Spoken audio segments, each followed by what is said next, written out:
but I did win the Daytona 500 with some pretty good luck. Yeah.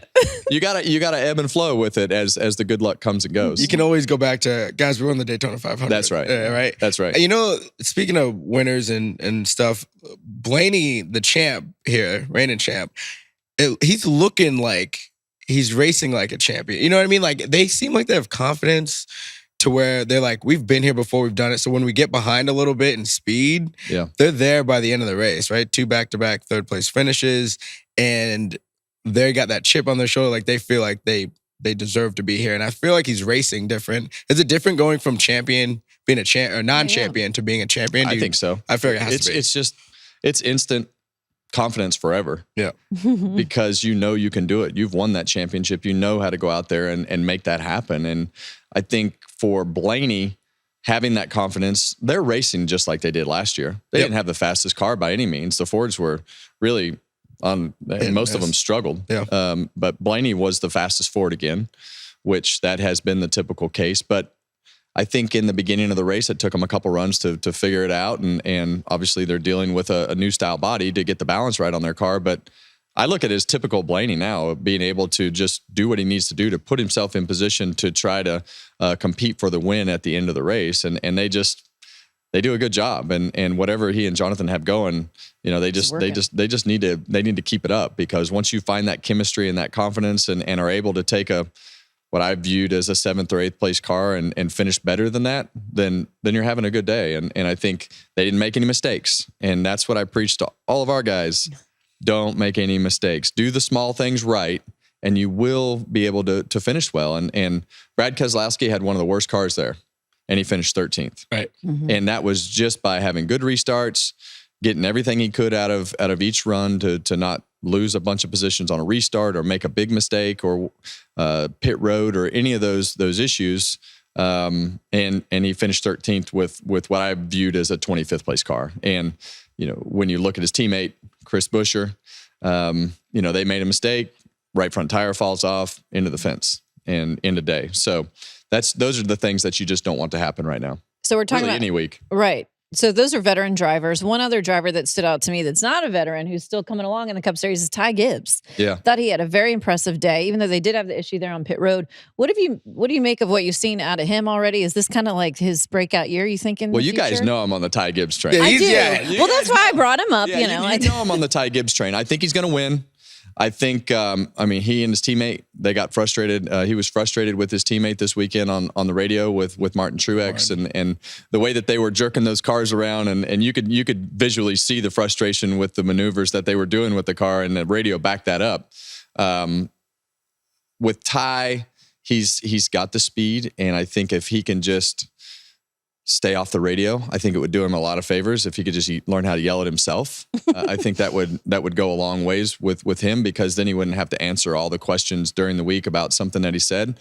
I think that he's got the speed, he's got the racecraft, he's just got to put it all together. And it's very similar to Blaney, right? We've heard him frustrated a lot on the radio and before this year, and he's still going to be on the radio, but it doesn't seem like it's as much right now with that frustration. So being able to be frustrated every once in a while and not all the time is different once you get that confidence and you get that win. And I think he's gonna knock that win off at some point this year.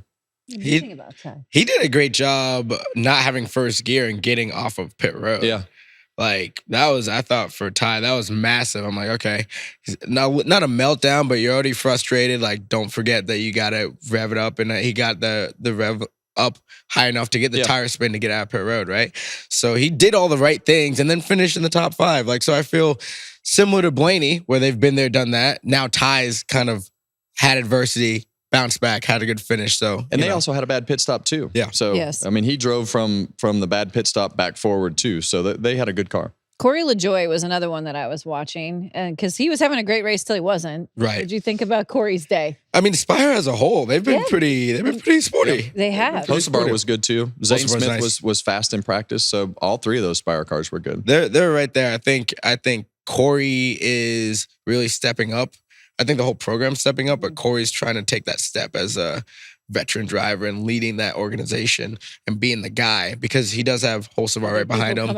He does have Zane right behind him, you know, so him being that is really important for him. And now they just got to like put it all together. Because it still doesn't have the finishes yet. To your point earlier, do you feel like Hocevar is pushing him, kind of like we were talking about with Kyle and Kevin, and like now, because Carson has done really well even in his Cup starts last year.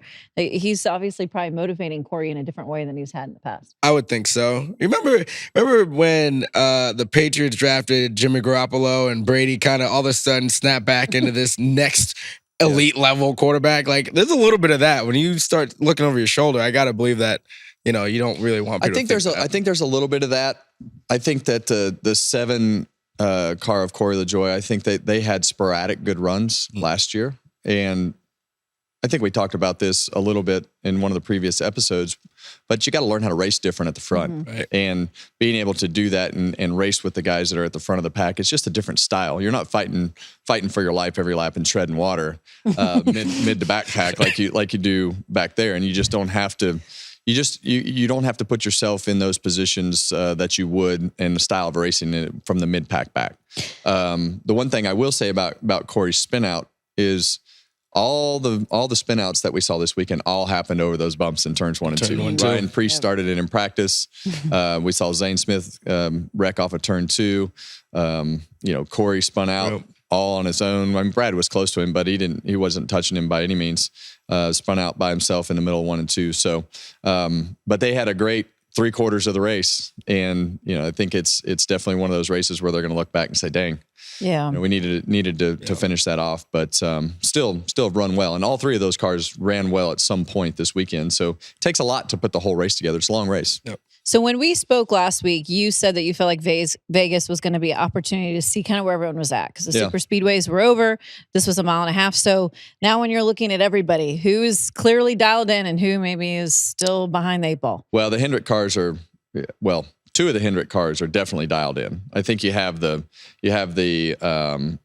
24 and then you have the 5. Those cars are dialed in. I think that the 9 and the 48 just seem to be missing something compared to those 2 cars.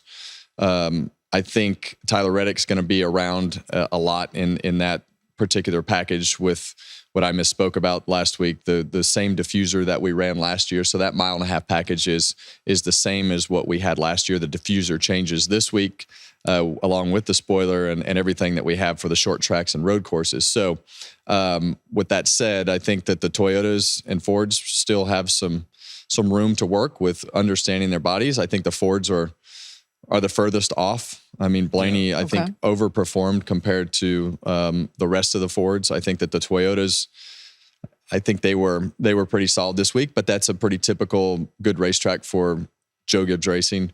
So, look, Kyle Larson and William Byron are in the mix. Logano qualified on the pole, but kind of went straight backwards without the web glove. Yeah, without the web glove. But I think it's it's the Hendrick camp that's the camp to beat right now.